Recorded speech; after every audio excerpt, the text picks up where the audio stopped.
नमस्कार साथियों, स्वागत है आप सभी का मेरे YouTube चैनल पर।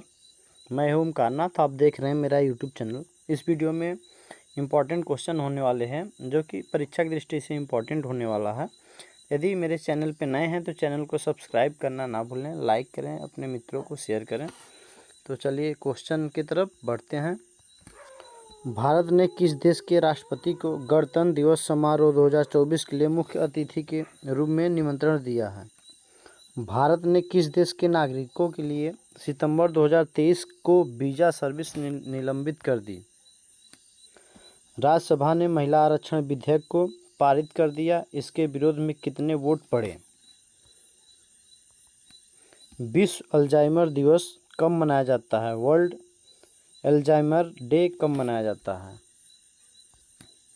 केंद्र सरकार ने साइंस, टेक्नोलॉजी और इनोवेशन में राष्ट्रीय पुरस्कार की एक नई सीरीज शुरू की। इसका क्या नाम है? अंतर्राष्ट्रीय शांति दिवस कब मनाया जाता है?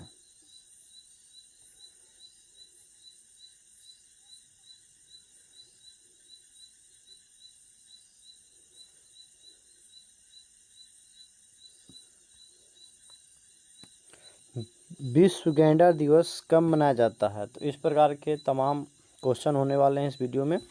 चलिए स्टार्ट करते हैं फर्स्ट क्वेश्चन से। भारत ने किस देश के राष्ट्रपति को गणतंत्र दिवस समारोह 2024 के लिए मुख्य अतिथि बनने का निमंत्रण दिया है? तो इसका राइट आंसर हो जाएगा अमेरिका। ठीक है, अमेरिका के जो बाइडेन को भारत ने इनवाइट किया है। ठीक है, गणतंत्र दिवस के दिन। ठीक है, प्रधानमंत्री नरेंद्र मोदी ने 2024 में होने वाले गणतंत्र दिवस समारोह के लिए अमेरिका के राष्ट्रपति जो बाइडेन को आमंत्रित किया है। मोदी ने दिल्ली में हुई G20 शिखर सम्मेलन के दौरान ये निमंत्रण दिया। इसकी पुष्टि भारत में अमेरिकी राजदूत एरिक गारसेटी ने 20 सितंबर 2023 को की। भारत करेगा क्वाड शिखर सम्मेलन की मेजबानी। तो वर्ष 2024 में ही क्वाड शिखर सम्मेलन भी होना है जिसकी मेजबानी भारत करेगा। क्वाड में भारत, अमेरिका, जापान और ऑस्ट्रेलिया शामिल हैं। चर्चा यह है कि भारत गणतंत्र दिवस समारोह में शामिल होने के लिए भारत क्वाड देशों के नेताओं को आमंत्रित करने पर विचार कर रहा है। गणतंत्र दिवस के मुख्य अतिथि कौन है? तो 2023 में मिस्र के गणतंत्र दिवस के मुख्य अतिथि कौन कौन थे? ठीक है, तो अभी तक कौन कौन थे उस पर हम देखते हैं। तो 2023 में मिस्र के राष्ट्रपति अब्देल फतेह अल सीसी थे।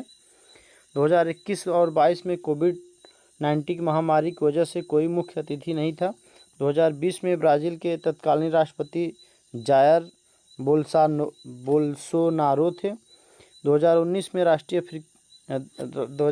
में दक्षिण अफ्रीका के राष्ट्रपति सिरिल रामाफोसा थे।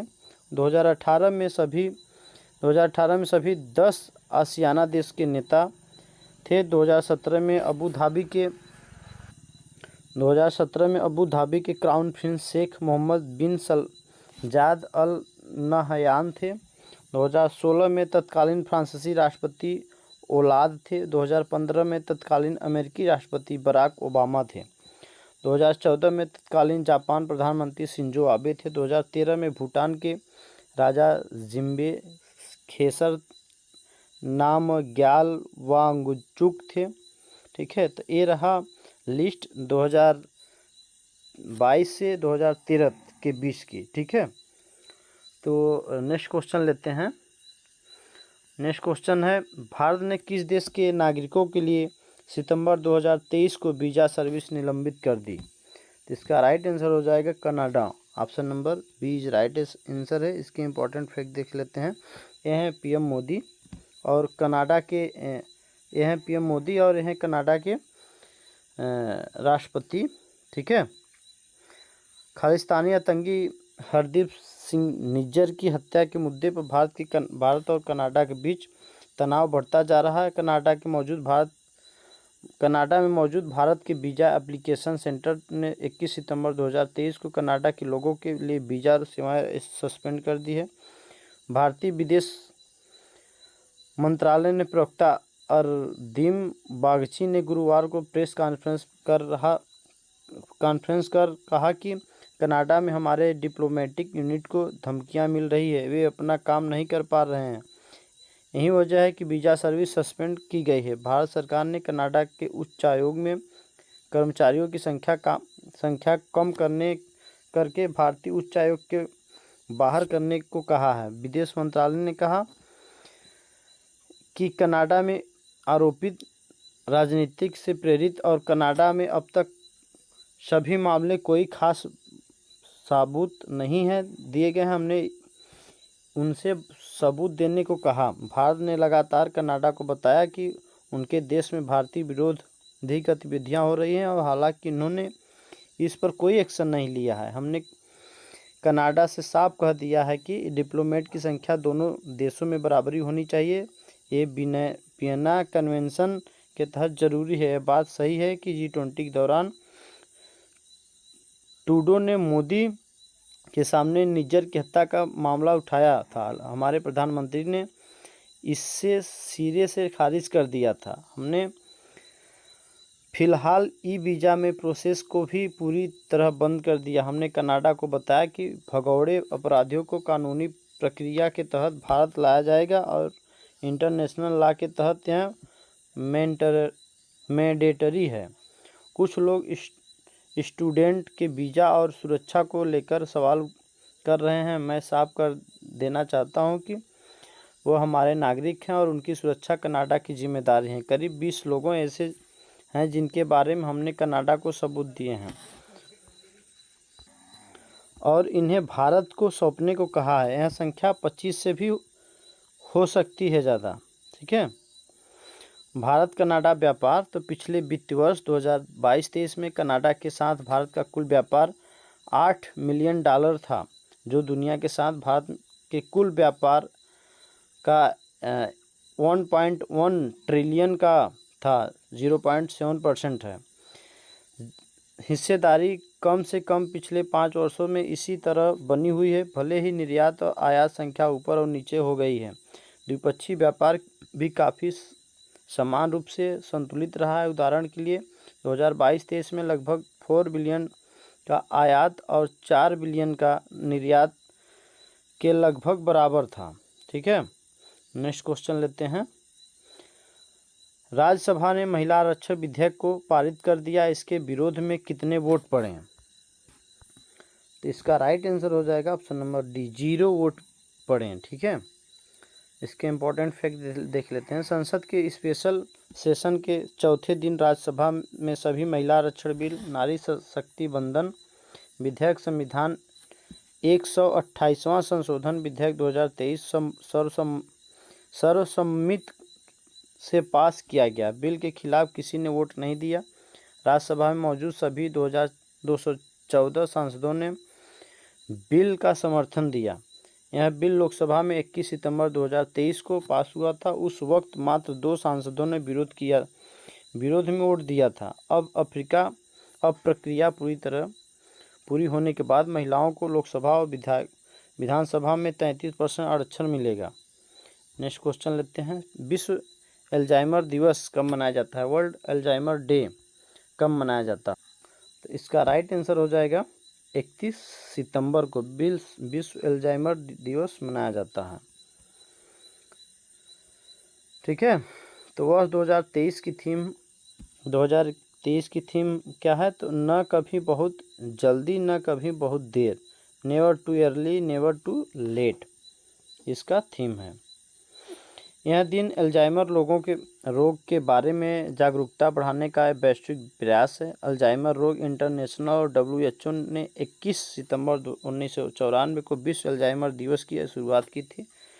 अल्जाइमर एक ब्रेन डिसऑर्डर है जो कि याददाश्त, सोच और बिहेवियर को प्रभावित करता है। दुनिया में 55 मिलियन यानी 5.5 करोड़ से अधिक लोग इस गंभीर विकार से पीड़ित हैं। अल्जाइमर क्या है? तो इसके ज़्यादातर मरीज 65 से ज़्यादा उम्र के होते हैं। यह न्यूरोलॉजिक डिसऑर्डर है जो मस्तिष्क की कोशिकाओं को नष्ट कर देता है। इससे मरीज की निर्णय लेने की क्षमता घट जाती है। स्वभाव में बदलाव आता है, याददाश्त घटती है।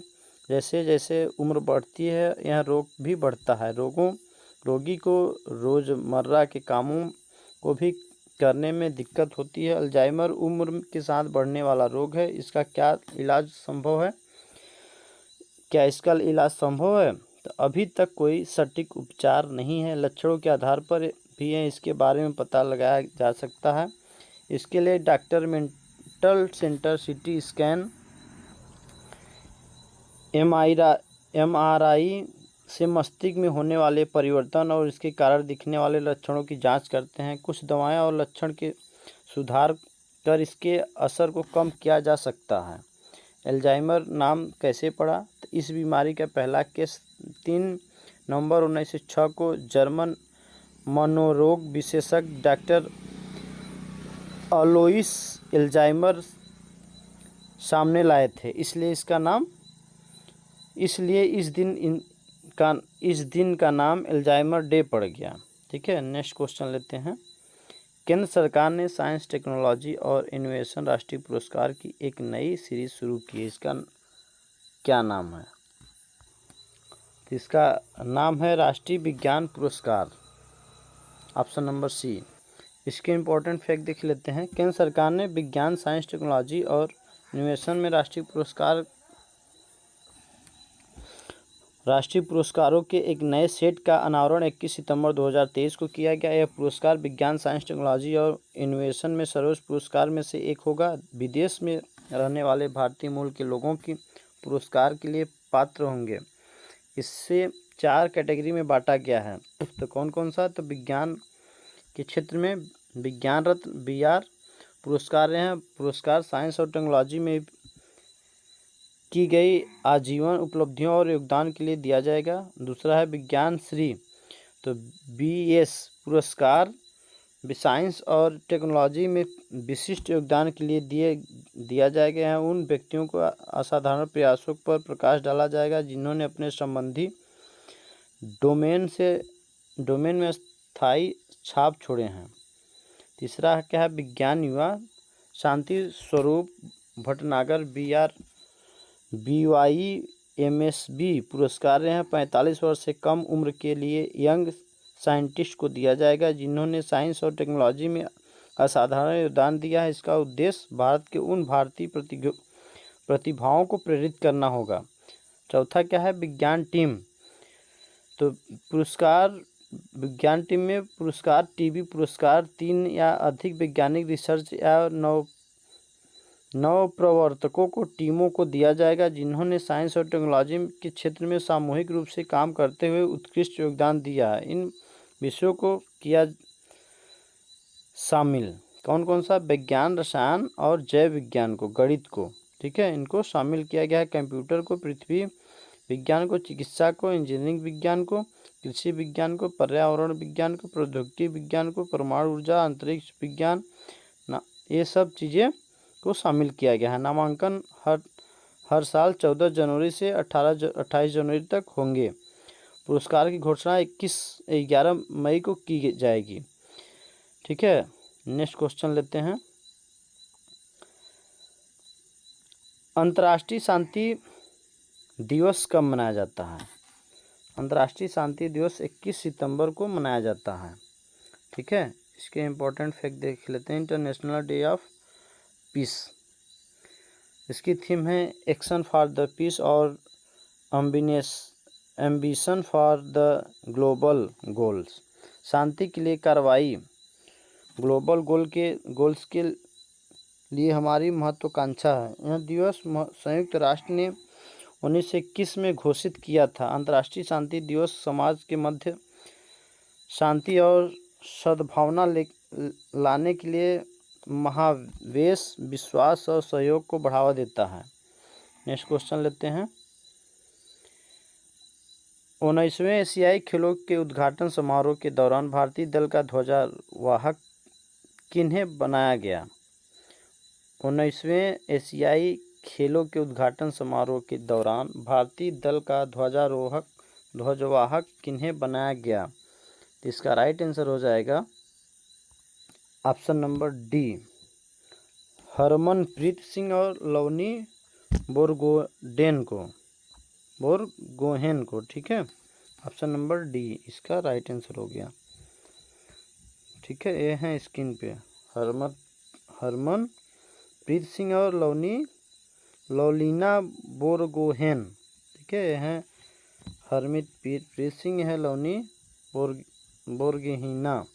भारतीय ओलंपिक संघ ने एशियाई खेलों के उद्घाटन समारोह में भारतीय दल का नेतृत्व करने के लिए 2 ध्वजारोहक बनाया।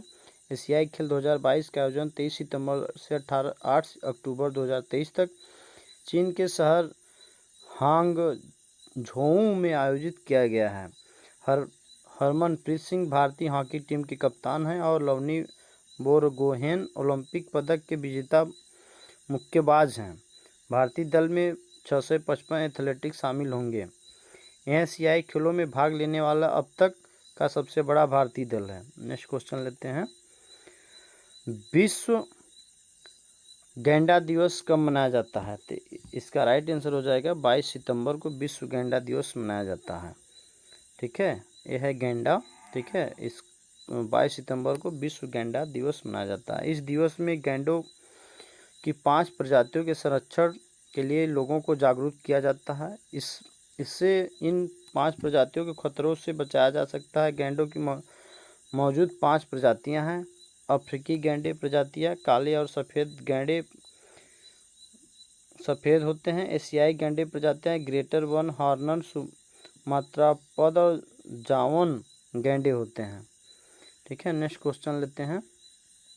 वर्ष 2023 में बधिर लोगों का अंतर्राष्ट्रीय सप्ताह कब मनाया गया? वर्ष 2023 में बधिर लोगों का अंतर्राष्ट्रीय सप्ताह कब मनाया गया? तो इसका राइट आंसर हो जाएगा ऑप्शन नंबर सी 18 सितंबर से 24 सितंबर तक।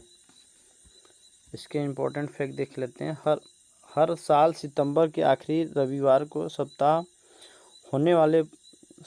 होने वाले पूरे सप्ताह को बधिरों के अंतर्राष्ट्रीय सप्ताह के रूप में मनाया जाता है। नेक्स्ट क्वेश्चन लेते हैं। अक्टूबर 2023 में अंतर्राष्ट्रीय सांकेतिक भाषा दिवस कब मनाया गया? तो इसका राइट आंसर हो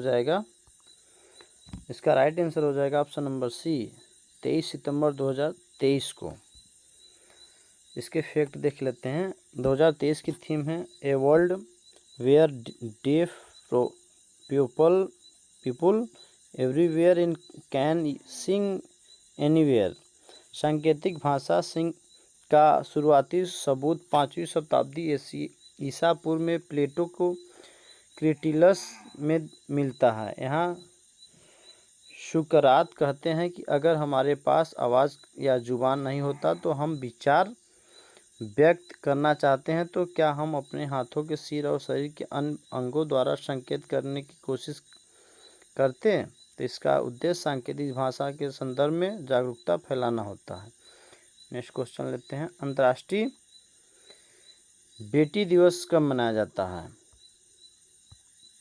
अंतर्राष्ट्रीय बेटी दिवस कब मनाया जाता है? तो इसका राइट आंसर हो जाएगा सितंबर के आखिरी रविवार को अंतर्राष्ट्रीय बेटी दिवस मनाया जाता है। वर्ष 2023 में यह दिवस 24 सितंबर को मनाया गया।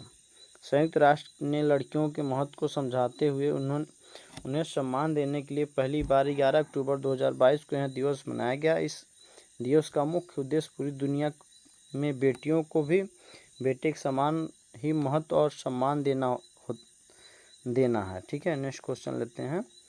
भारत और किस देश की नौसेना के बीच सिम्बेस द्विपक्षीय युद्धाभ्यास हुआ? तो इसका राइट आंसर हो जाएगा ऑप्शन नंबर डी सिंगापुर, ठीक है। इसके इम्पोर्टेंट फैक्ट देख लेते हैं। यह है युद्धाभ्यास 2023 का सैन्य युद्धाभ्यास सिंगापुर में 21 से 24 सितंबर तक आयोजित हुआ।